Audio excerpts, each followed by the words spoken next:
عبد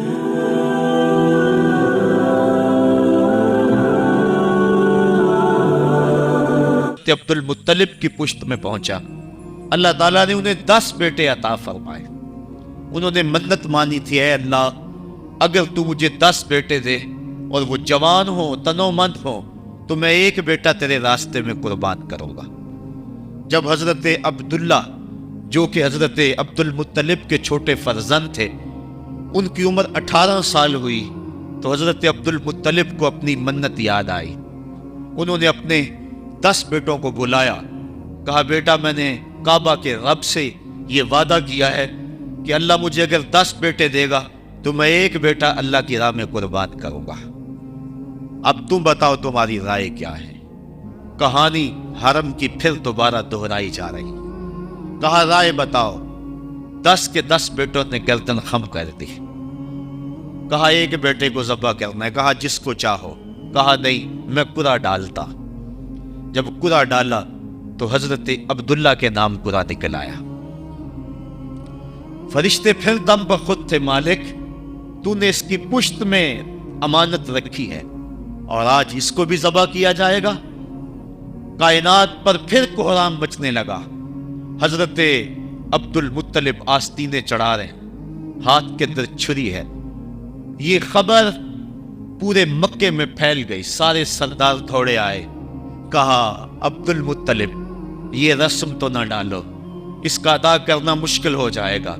کہا میں نے کعبے کے رب سے یہ منت مانی تھی اور اللہ نے وہ منت پوری کر دی۔ اب میں تو جب قرعہ نکالا تو میرے اس فرزند کے نام قرعہ نکل آیا، میں اس منت کو ہر صورت میں پورا کروں گا۔ لوگ اکٹھے ہو گئے، منت سماجت کر رہے ہیں، لیکن حضرت سیدنا عبد المطلب ہر صورت میں اپنی اس منت کو پورا کرنے کے لیے مصر ہیں۔ پھر کہا کہ حجاز کی حرافہ اس کے پاس چلتے ہیں اور جا کے اس کے سامنے یہ مسئلہ رکھتے ہیں۔ بعض نے لکھا کہ حجر کی کہنہ کے پاس جاتے ہیں۔ با اختلاف روایات وہ حجاز کی حرافہ کے پاس پہنچے۔ جب اس کا پتہ کیا تو وہ خیبر میں تھی، تو اس کے پاس سارے سردار اکٹھے ہو کے گئے کہ اس طرح ہمارے سردار نے منت مانی تھی تو اب وہ بیٹے کو ذبح کرنے کے لیے تیار ہے، تو تم بتاؤ کس کے بارے میں ہمیں کیا کرنا چاہیے۔ اس نے کہا کل آنا، میرا تابعی آئے گا تو میں اسے پوچھوں گی، جو مجھے کہے گا میں تمہیں بتا دوں۔ اگلے دن یہ سردار پھر اس حرافہ کے پاس پہنچے۔ اس نے کہا کہ میرا تابعی آیا تھا، پہلے تم یہ بتاؤ کہ تمہارے ہاں کسی شخص کی دیت کتنی ہے؟ جو شخص مقتول ہو اس کی دیت قاتل کتنی دیتا ہے؟ انہوں نے کہا 10 اونٹ۔ کہا جاؤ پھر ایک طرف 10 اونٹ رکھو اور ایک طرف عبداللہ کا نام رکھو اور قرعہ ڈالو۔ اگر 10 اونٹوں کی طرف قرعہ نکل آیا تو 10 اونٹ ذبح کر دینا، اور اگر عبداللہ کی طرف نام نکل آیا پھر دوبارہ 10 اونٹ ادھر اور رکھنا، 20 رکھنا، اور اس طرح اونٹ 10 بڑھاتے جانا۔ جب قرعہ عبداللہ کے نام سے ہٹ کر اونٹوں کی طرف نکلا تو پھر اتنے اونٹ ذبح کر دینا۔ میرے تابعی نے یہی حل بتایا۔ کہا ٹھیک۔ آئے اور آ کے ساری بات سنائی۔ 10 اونٹ ایک سمت رکھے گئے اور حضرت عبداللہ کا نام ایک سمت رکھا گیا۔ جب قرعہ نکالا تو حضرت عبداللہ کے نام نکلا۔ پھر 20 اونٹ رکھے گئے، پھر قرعہ نکالا تو حضرت عبداللہ کے نام نکلا۔ پھر 30 اونٹ رکھے گئے، قرعہ حضرت عبداللہ کے نام نکل رہا ہے۔ 40 اونٹ رکھے گئے، 50 رکھے گئے، 60، 70، یہاں تک کہ 100 اونٹ رکھے گئے۔ 100 اونٹ جب ادھر ہو گئے، اب قرعہ نکالا تو اونٹوں کے نام نکل آیا۔ سارے خوش ہو گئے کہ اب قرعہ اونٹوں کے نام نکل آیا، عبداللہ کی جان بچ گئی۔ لیکن حضرت عبد المطلب فرمانے لگے کہ میں ایسا نہیں کروں گا۔ کہا کیا کرو گے؟ کہا ایک مرتبہ نکلا ہے، 3 مرتبہ قرعہ ڈالو۔ اگر تینوں مرتبہ عبداللہ کے نام کی بجائے اونٹوں کے نام نکلا تو پھر میں سمجھوں گا کہ اللہ کی طرف سے یہی مرضی ہے، ورنہ میں اپنے بیٹے کی گردن پہ چھری رکھ دوں گا۔ اللہ اکبر! مکے کے اندر سردار بھی دعائیں مانگ رہے ہیں۔ اللہ اکبر! ام ایمن بھی دعا مانگ رہی ہے۔ مکے کے پربت دعائیں مانگ رہے ہیں۔ کائنات کا ذرہ ذرہ دعائیں مانگ رہے ہیں۔ کرہ جب ڈالا گیا تو دوسری مرتبہ بھی کرہ اونٹوں کے نام نکلا۔ اب تیسری مرتبہ جب کرہ ڈالا گیا تو ہر ایک کا دل دھڑک رہا ہے۔ حضرت عبد المطلب تیار ہیں، کہا اگر تیسری مرتبہ بھی کرہ اونٹوں کے نام نہ نکلا تو میں اپنے بیٹے کی گردن پہ چھری پھیروں گا، چونکہ میں نے کعبے کے رب سے منت مانی ہوئی ہے۔ جب تیسری مرتبہ کرہ ڈالا گیا تو وہ بھی اونٹوں کے نام نکلا۔ 100 اونٹ ذبح کر دیے گئے۔ حضرت عبداللہ جو کہ حضور کی امانت کے امانت دار تھے، ان کی زندگی محفوظ ہوئی۔ حضور علیہ السلام فرمایا کرتے تھے انا ابن الذبیحین، لوگوں میں 2 ذبیحوں کا بیٹا ہوں، ایک ذبیح اسماعیل علیہ السلام ہے اور ایک ذبیح میرے والد حضرت عبداللہ رضی اللہ تعالیٰ عنہ۔ جلدی سے حضرت عبداللہ کی شادی کی گئی۔ حضرت آمنہ سلام اللہ علیہا آپ سے نکاح ہوا۔ شادی کو ابھی چند ماہ ہی گزرے تھے کہ حضرت عبداللہ رضی اللہ تعالی عنہ شام کی طرف تجارت کی غرض سے گئے۔ واپس جب مدینہ طیبہ پہنچے تو ان کی طبیعت خراب ہو گئی، تو وہ چند لمحے چند دن وہاں رک گئے۔ قافلہ بھی رکا لیکن طبیعت سنبھل نہیں رہی تھی، قافلے والے انہیں وہاں چھوڑ آئے اور واپس آ گئے۔ کچھ دنوں کے بعد خبر پہنچی کہ حضرت عبداللہ رضی اللہ تعالیٰ عنہ کا مدینے میں انتقال ہو گیا ہے۔ حضور علیہ السلام شکم مادر میں، فرشتوں نے کہا مالک تیرے نبی تو شکم مادر میں یتیم ہو گیا۔ اے اللہ تیرا نبی تو شکم مادر میں یتیم ہو گیا۔ آواز آئی آنا حافظہ و آنا ناصرہ و آنا کافلہ، تم کیوں پریشان ہوتے ہو، میں اس کی حفاظت بھی کروں گا، اس کی مدد بھی کروں گا، اس کی کفالت بھی کروں گا۔ حضرت آمنہ سلام اللہ علیہا کے دل میں یہ خیال تھا کہ میں اپنے شوہر نامدار، جس کے چہرے کو ابھی میں نے جی بھر کے دیکھا بھی نہیں تھا، اس کی قبر پہ جاؤں، لیکن جو امانت تھی اس امانت کے تقاضے ان کو اس سفر سے روکتے رہے، حتیٰ کہ حضور کی ولادت ہوئی۔ آقا کریم کی عمر جب 6 سال ہوئی تو اب ان کے دل میں یہ جذبے اور یہ احساس اجاگر ہوا اور یہ جذبہ بڑھ گیا کہ میں جاؤں اور اپنے شوہر نامدار کی قبر پہ حاضر ہوں۔ حضرت آمنہ سلام اللہ علیہا آپ اپنے نونہال فرزند کو لے کر ام ایمن جو کہ حضرت عبداللہ کی کنیز تھی ان کو لے کر آپ پہنچے مدینہ المنورہ۔ کچھ عرصہ گزارا۔ اللہ کے محبوب علیہ السلام کو کسی یہودی نے دیکھا تو اس نے یہ خبر گرم کر دی کہ وہ جو موعود نبی ہے جس کا وعدہ ہماری سابقہ کتابوں میں ہے وہ یہی ہے۔ لوگ جوب در جوب دیکھنے آنے لگے تو حضرت آمنہ پریشان ہوئی اور جلدی سے وہ مکے کی طرف عازم سفر ہوئیں۔ ابھی مکے سے 150 کلومیٹر کا فاصلہ باقی تھا کہ ابوا کے مقام پر حضرت آمنہ سلام اللہ علیہا کو سخت بخار ہو گیا، اور حضرت آمنہ سمجھی کہ یہ میرا بخار جان لیوا ثابت ہوگا، تو انہوں نے ام ایمن کو بلایا، کہا لگتا ہے کہ یہ بخار میری موت کا باعث بنے گا، میں تمہیں وصیت کرتی ہوں کہ میرے بیٹے کو بحفاظت امیر قریش عبد المطلب تک پہنچا دینا۔ اور اس کے بعد حضور کو حضرت آمنہ نے بلایا، اپنے سامنے بٹھایا، سر پہ ہاتھ رکھا۔ حضرت آمنہ حضور سے کچھ باتیں کرنا چاہ رہی تھی۔ وادی ابوا کے اندر یہ منظر بڑا دل گداز تھا۔ حضرت آمنہ نے حضور کے سر پہ ہاتھ رکھا اور روتے ہوئے کہا، آنکھیں چھلکنے لگی، کہا بیٹا ہر نئی چیز نے پرانی ہو جانا ہے اور ہر باقی نے فنا ہو جانا ہے، میں بھی جا رہی ہوں، وذکر باق و ولد تو تہرا، لیکن سنو میرا ذکر نہیں مٹے گا، میں تیرے جیسا پاکیزہ بیٹا چھوڑ کے جا رہی ہوں۔ یہ آخری لفظ تھے حضرت آمنہ سلام اللہ علیہا کے۔ اس کے بعد حضرت آمنہ سلام اللہ علیہا آخری ہچکی لی اور حضور سے ماں بھی جدا ہو گئی۔ آقا کریم علیہ السلام نے اپنی والدہ کو وہاں دفن کیا ام ایمن کے ساتھ مل کے، جیسے بھی ہو سکا۔ وہ کیا کسی نے کہا تھا تجھے کن پھولوں سے ہم کفن دیں، تو جدا ہی ایسے موسموں میں ہوا جب درختوں کے ہاتھ پھولوں سے خالی تھے۔ آقا کریم کی آنکھیں چھم چھم برس رہی ہیں۔ حضرت ام ایمن حضور کو اپنے ساتھ چپٹا لیا اور مکہ المکرمہ پہنچ کے حضور کے دادا کے سپرد کیا۔ 2 سال تک وہ حضور علیہ السلام کو اپنی کفالت میں انہوں نے رکھا۔ کعبۃ اللہ کے سائے میں ان کی مسند بچتی تھی، اور ان کے بیٹوں میں سے اور قوم کے کسی فرد کو یہ ہمت نہیں ہوتی تھی کہ اس مسند کے اوپر بیٹھے، دور ہٹ کے بیٹھتے تھے، لیکن حضور جب آتے تو اس مسند کے اوپر چڑھ کے بیٹھ جاتے۔ حضور کے چچا اور حضور کے دیگر عزیز و اقارب کہتے کہ بیٹا نہ چڑھو، تو حضرت عبد المطلب کہتے رہنے دو، یہ بڑی شان والا بیٹا ہے۔ ان سے محبت کرتے، ان کو اپنے ساتھ سلاتے۔ 8 سال کی حضور کی عمر ہوئی کہ امیر قریش کا بھی انتقال ہو گیا۔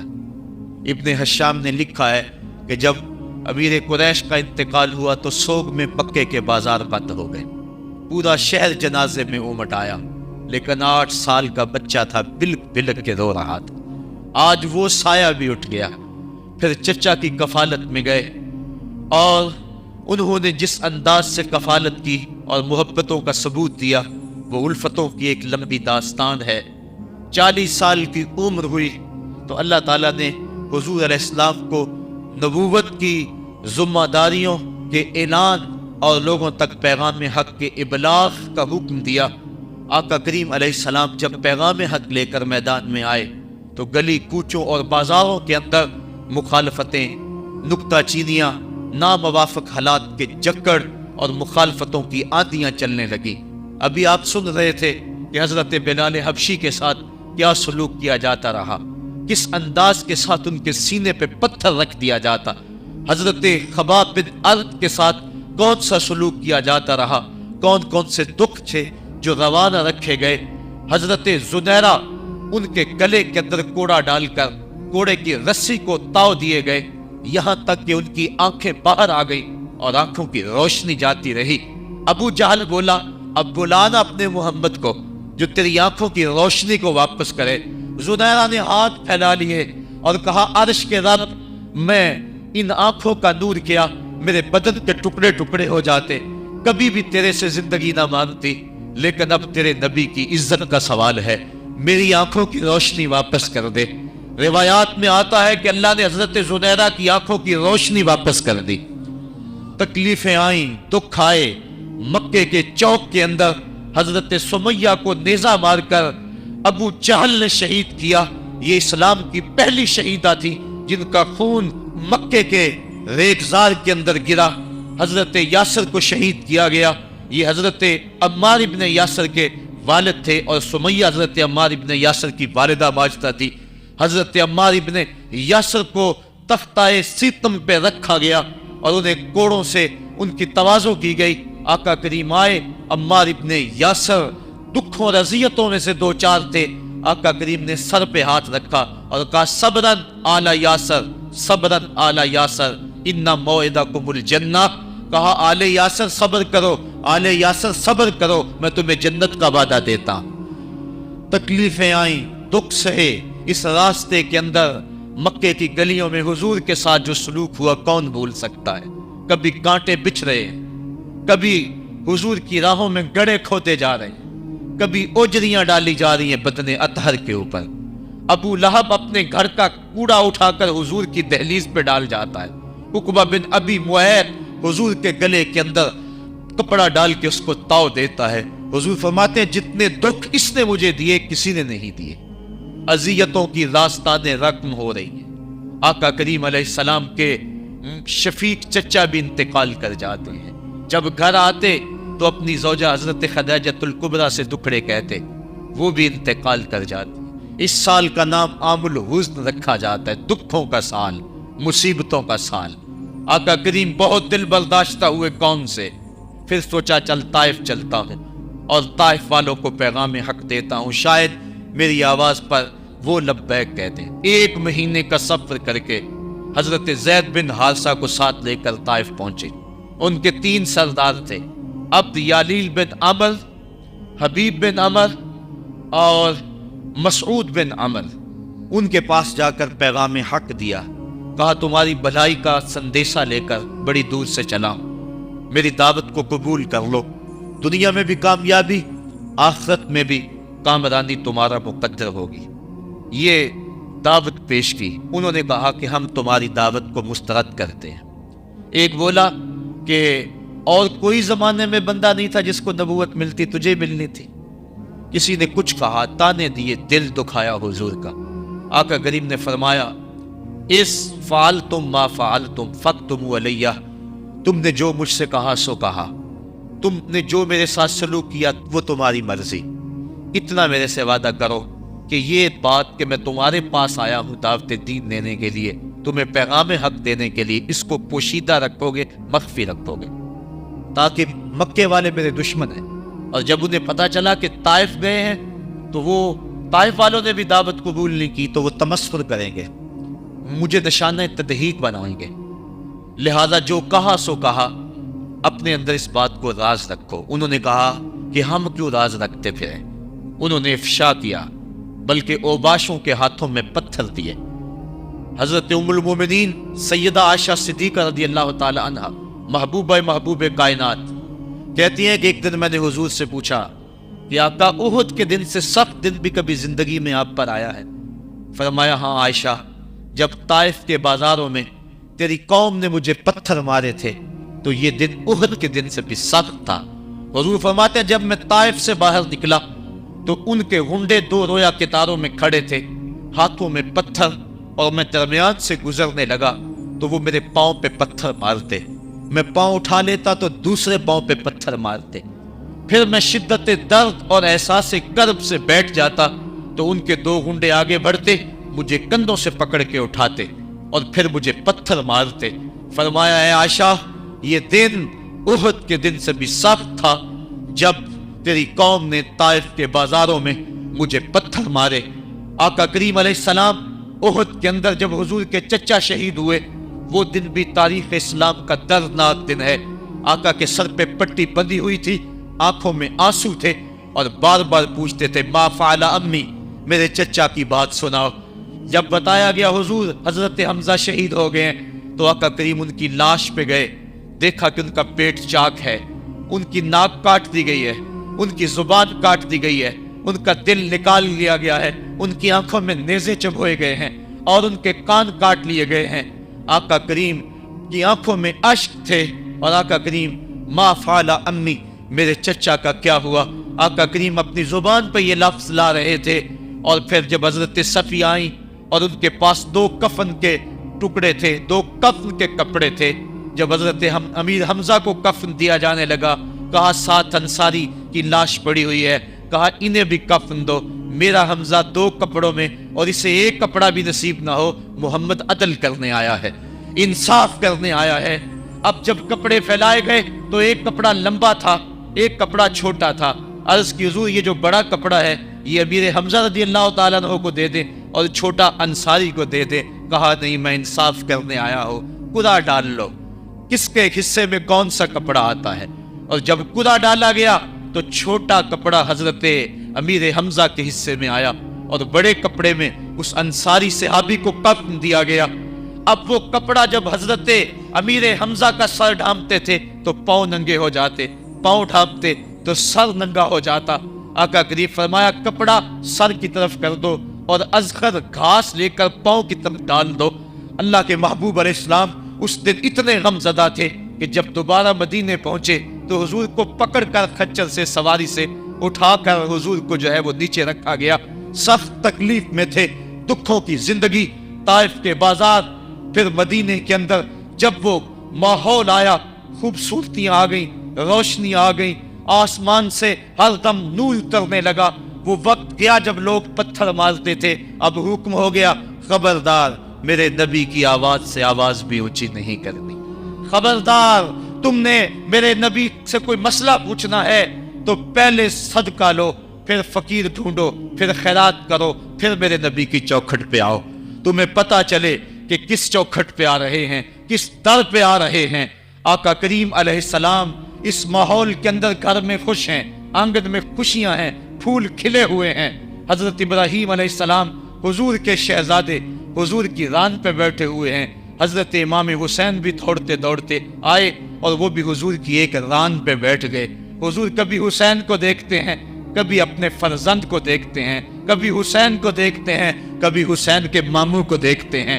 حضرت ابراہیم اور حضرت امام حسین رضی اللہ تعالیٰ عنہ دونوں کو دیکھ کر اللہ کے محبوب خوش ہو رہے ہیں۔ فرشتہ نے اذن مانگا، آقا کریم نے اذن دیا۔ اس نے عرض کی حضور ان دو میں سے ایک کا اختیار ہے، ایک کو ایک کے بدلے میں قربانی دینا ہوگی۔ اب قربانیوں کی وہ حرم سے جو داستان چلی تھی وہ تسلسل ٹوٹنے نہیں پا رہا ہے، وہ تسلسل جاری ہے۔ حضور نے ایک نظر حضرت ابراہیم کو دیکھا اور پھر ایک نظر حضور نے حضرت امام حسین کو دیکھا، پھر حسین کو پکڑ کے سینے سے لگایا اور کہا میں اپنے اس بیٹے پہ اپنے اس بیٹے کو قربان کر رہا ہوں۔ چند دن کے بعد حضرت ابراہیم کا انتقال ہوا۔ حضور کو جب خبر پہنچی، آقا کریم کی آنکھیں آنسو برسا رہی تھی۔ وَأَنَا رسول اللہ تدمان، حضور کی آنکھوں میں آنسو جاری تھے اور حضور اپنے بیٹے کے سرہانے بیٹھے، پیشانی پہ ہاتھ رکھا، کہا بیٹا آنکھیں رو رہی ہیں، دل غم زدہ ہے، لیکن زبان سے وہی کہوں گا جس سے رب راضی ہوگا۔ لیس منا من ضرب الخدود وشق الجیوب ودعا بدعوی الجاہلیہ، جو گریبان نوچتا ہے، منہ پہ تھپڑ مارتا ہے، سینہ کو بھی کرتا ہے، کہ ہمارے ساتھ اس کا کوئی تعلق نہیں ہے۔ آنکھوں کا غم اور دل کا غم رحمان کی طرف سے ہے، ہاتھوں کا غم اور زبان کا واویلا یہ شیطان کی طرف سے ہے۔ کہا بیٹا آنکھیں رو رہی ہیں، دل غم زدہ ہے، لیکن زبان سے وہی کہوں گا جس سے رب راضی ہوگا۔ اب امام حسین حضور کی گود میں کھیلتے ہیں، کبھی حضور اپنی زبان ان کے منہ میں دے رہے ہیں، کبھی حضور اس کو اپنے کندھوں پہ سوار کرا رہے ہیں۔ کسی صحابی نے کہا کتنی اچھی سواری ملی، کہا سواری دیکھ رہے ہو سوار بھی تو دیکھو۔ کبھی سجدے میں ہیں تو حسین پشت پہ آ کے سوار ہو جاتے ہیں، آقا سجدے کو طول دے رہے ہیں۔ حضرت اسامہ بن زید رضی اللہ تعالیٰ عنہ فرماتے ہیں رات کافی بیت چکی تھی، میں حضور کے در پہ گیا۔ صحابہ حضور کے در پہ چوکھٹ پہ دستک نہیں دیا کرتے تھے، حضور کی چوکھٹ پہ لگ کے بیٹھ جاتے۔ آقا کریم اپنی مرضی سے آتے، صحابہ دکھڑا کہہ لیتے، کہانی کہہ لیتے، جو پوچھنا تھا پوچھ لیتے۔ لیکن اگر کبھی حالت ناگزیر ہوتی، کبھی ایمرجنسی حالات بنتے، تو صحابہ اپنی انگلیوں کے پوروں کے ساتھ حضور کے دروازے پہ دستک دیتے۔ کانت تکرہ ابواب النبی بالاظافر، اللہ اکبر۔ حضور تشریف لائے، حضور سے حاجت کہی۔ یہ 14ویں صدی کی مصیبت ہے کہ نبی سے مانگنا نہیں چاہیے، اگر نبی سے نہیں مانگنا تو کس سے مانگے؟ اور کون سی چوکھٹ ہے جس در پہ جھولی پھیلائیں؟ کون سا دوارہ ہے جہاں کشکول پھیلا کے کہیں کہ ہماری جھولی بھر دی جائے؟ اور جتنے بھی سہارے ہیں سبک کرتے ہیں، عزت نفس بڑھاتا ہے سہارا تیرا، ہر آسرا ذلیل کرتا ہے، نبی کا آسرا بندے کو سر بلند کرتا ہے۔ حضرت اسامہ بن زید کہتے ہیں میری حاجت پوری ہو گئی، لیکن میں نے کیا ماجرا دیکھا، جب حضور گفتگو کر رہے ہیں، دوران گفتگو اللہ کے محبوب کمبل اوڑھ کے یوں ہی آگے تھے، حضور کے دائیں بائیں سے حرکت کا احساس ہوتا ہے جس طرح اندر کوئی چیز ہے۔ میری حاجت پوری ہوئی تو مجھ سے نہ رہا گیا، میں نے پوچھ لیا، میں نے کہا بندہ نواز یہ کیا ماجرا، آپ کمبل اوڑھا ہوا ہے اور اندر سے کسی کی حرکت کا احساس ہے۔ فکشفہ، حضور نے کمبل کو کھول دیا۔ فائز الحسن والحسین علی وارکیہ، تو ایک پہلو سے امام حسن لپٹے ہوئے تھے، ایک سے امام حسین لپٹے ہوئے تھے۔ کہا یہ میرے بیٹے ہیں، یہ میری بیٹی کے بیٹے ہیں، اے اللہ میں ان سے پیار کرتا ہوں، تو بھی ان سے پیار کر، اور جو ان سے پیار کرے میرے مالک تو اس سے بھی پیار کر۔ اور ایک دن فرمایا حسین منی وانا من الحسین، لوگو حسین مجھ سے ہے اور میں حسین سے ہوں۔ لمحے بیتتے گئے، پھر وہ جاں گداز لمحے بھی آئے جب صحابہ کی چیخیں نکل رہی تھی، جب مسجد نبوی اجڑ رہی تھی، جب حجرہ عائشہ کے اندر اللہ کے محبوب اپنے رب کے ہاں جانے کی تیاریاں کر رہے تھے، جب سیدہ فاطمہ کے لبوں پہ یہ لفظ تھے صبت علیہ مصائب لو صبت علی الارض سرنا لیالیا، میرے اوپر اتنی مصیبتیں پڑی، اگر یہ دنوں پہ پڑتی تو وہ بھی کالی راتیں بن جاتے۔ حضور علیہ السلام کا جب جسد اطہر اٹھا تو صحابہ کی جو حالت تھی وہ اس انداز سے کہ صحابہ کے کلیجے پھٹ رہے تھے، روحیں گداس ہو رہی تھی۔ ایک ہاتھ اٹھا کے دعا مانگ رہا تھا، اللہم اذہب بصری حتی لا ارا بعد حبیبی محمد احدا، اے اللہ مجھے اندھا کر دے، مجھے اندھا کر دے، مجھ میری آنکھوں کی بینائی چک لے، تیرا محبوب تہے مزار چلا گیا، میں نے آنکھوں کی روشنی کو کیا کرنا ہے۔ وہ دن بھی آئے، حضرت سیدنا صدیق اکبر کا کلیجہ بھی پگھل رہا ہے، وہ بھی غم رسول میں رو رہے ہیں، صحابہ تڑپ رہے ہیں۔ وہ اونٹنی، غصبہ نامی اونٹنی جس پہ حضور سواری کرتے تھے، وہ حضرت فاطمہ کے دروازے کے اوپر سر رکھ کے رو رو کے مر گئی۔ جب محبوب نہیں رہے تو ہم نے جی کے کیا لینا ہے۔ کائنات اجڑ گئی، جہان میں جو ہے وہ ہر سمت اندھیرا ہی اندھیرا چھا گیا، لیکن روشنی کے ٹمٹماتے ہوئے چراغ آج بھی روشن ہیں، جن کو دیکھ کر مصطفیٰ یاد آتے ہیں۔ لوگ ان شہزادوں کو دیکھ لیتے ہیں اور حضور کی یاد کو تازہ کر لیتے ہیں۔ وقت گزرتا گیا، پھر وہ لمحے بھی آئے کہ جب حضرت امام حسن کو زہر دیا گیا اور آپ کا کلیجہ کٹ کٹ کے کئی سو حصوں میں باہر آیا۔ آپ سے آخری لمحے حضرت امام حسین نے پوچھا کہ میرے بھائی کوئی وصیت؟ کہا بیٹا کوفے والوں سے بچ کے رہنا، ان کے دغے سے بچ کے رہنا۔ لمحے بیت گئے، 60 ہجری کو یزید تخت نشین ہوا، تخت نشین ہو گیا تھا، لیکن اس نے یہ چاہا کہ حضرت امام حسین رضی اللہ تعالی عنہ میرے لیے بیعت کر لیں، اور اس نے مدینے کے گورنر ولید بن عقبہ کو خط لکھا، اور خط کا مضمون یہ تھا کہ امام حسین کو بلاؤ اور میرے لیے بیعت لو، اور اگر وہ بیعت نہیں دیتے تو اس خط کے جواب کے ساتھ ان کا سر بھیج دو۔ ولید بن عتبہ محب اہل بیت تھا، اس نے رات کی کافی تاریکی کے اندر حضرت امام حسین رضی اللہ تعالیٰ عنہ کو پیغام بھیجا۔ حضرت امام حسین نے حضرت عبداللہ ابن زبیر سے مشورہ کیا، انہوں نے کہا اس وقت گورنر کا بلانا خیر نہیں، صبح جائیں گے۔ آپ فرمایا نہیں میں بھی جاتا ہوں۔ کچھ سواروں کو ساتھ لیا، کہا تم باہر کھڑے ہو جانا دارالامارت کے، اگر میں آواز دوں تو تم دوبارے پلانگ کے اندر آ جانا۔ ولید بن عتبہ کے پاس امام حسین پہنچے، آپ نے کہا کہ سناؤ کیا معاملہ ہے؟ تو اس نے کہا کہ یہ خط ہے جو یزید نے بھیجا ہے۔ آپ نے فرمایا کہ میں صبح بتاؤں گا۔ ولید بن عتبہ نے کہا ٹھیک ہے۔ امام حسین پلٹنے لگے تو مروان بن حکم جو پاس بیٹھا ہوا تھا گورنر کے، کہنے لگا یہ چلے گئے تو دوبارہ ہاتھ نہیں آئیں گے، اب موقع ہے، اب ان کو پکڑ لو اور ان سے زبردستی بیعت لے لو۔ یہ بات حضرت امام حسین کے کانوں میں پڑی، آپ پلٹے، نیام سے تلوار نکالی، حیدری کچھار سے محمدی شیر نکل آیا، اور حضرت امام حسین رضی اللہ تعالیٰ عنہ نے اس وقت جو جملے کہے، تاریخ کے اوراق کے اندر وہ جملے محفوظ ہیں۔ حضرت امام حسین نے کہا ایھا الامیر، اے امیر تو جانتا نہیں ہم کون ہیں؟ انا معدن الرسالہ و محبت الوحی و مختلف الملائکہ، میں وہ ہوں جس کے گھر میں جبریل آتا تھا، ہمارے گھر میں وحی اترتی رہی ہے۔ وَيَزِيدُ بْنُ الْمُعَاوِيَةِ رَجُلٌ فَاسِقٌ فَاجِرٌ قَاتِلُ النَّفْسِ مُعْلِنٌ بِالْفِسْقِ شَارِبُ الْخَمْرِ وَمِثْلُنَا لَا يُبَايِعُ، کہا اور یزید شرابی ہے، یزید مسلمانوں کا قاتل ہے، یزید فاسق مولن ہے، اے امیر میرے جیسا شخص چھپ کر بیعت نہیں کر سکتا۔ اللہ اکبر۔ حضرت امام حسین نے جب یہ بات کہی، جو باہر لوگ کھڑے تھے وہ بھی چاقو چوبند ہو گئے۔ اس نے کہا حضور آپ جائیے۔ مروان مشورے دیتا رہا، لیکن حضرت امام حسین کو گورنر مدینہ نے کہا کہ آپ جائیے۔ حضرت امام حسین رضی اللہ تعالیٰ عنہ واپس پلٹے۔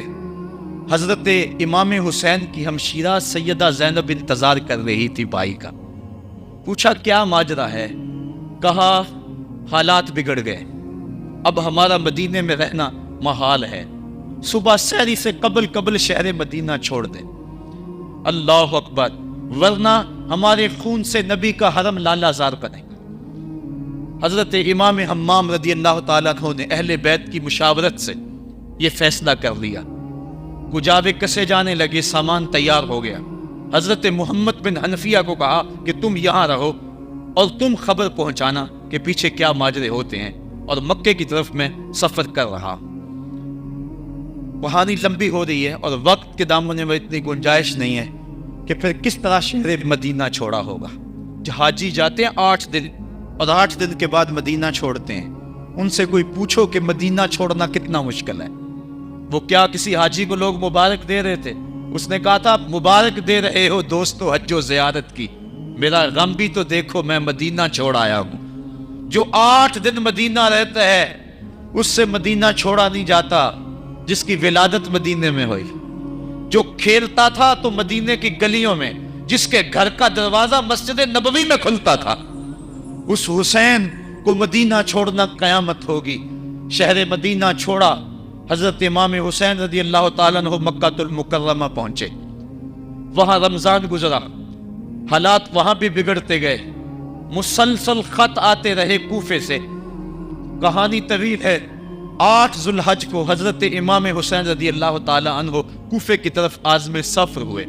حضرت عبداللہ ابن عمر، عبداللہ ابن عباس رضی اللہ تعالیٰ عنہما اور دیگر صحابی ہاتھ جوڑ کے کھڑے ہو گئے، بلکہ حضرت عبداللہ ابن عباس نے تو یہاں تک کہہ دیا کہ میں دیکھ رہا ہوں کہ وہاں تمہیں شہید کیا جائے گا، آپ اگر ضرور جاتے ہیں تو ان بچوں کو چھوڑ دیں۔ حضرت امام حسین فرماتے میرے غم گسارو، میرے پیارو مجھ کو نہ روکو، مجھ کو جانے دو، مجھے نانے کے دی کی ڈوبتی کشتی بچانے دو۔ میں جاتا ہوں کہ دنیا پر وفا کا نام رہ جائے، میں رہوں نہ رہوں پر عظمت اسلام رہ جائے۔ میں نہیں جاتا تو نبی کے گھر کی آن جاتی ہے، لوگوں تمہارا دین جاتا ہے، میری غیرت ایمان جاتی ہے۔ کہا مجھے جانا ہوگا۔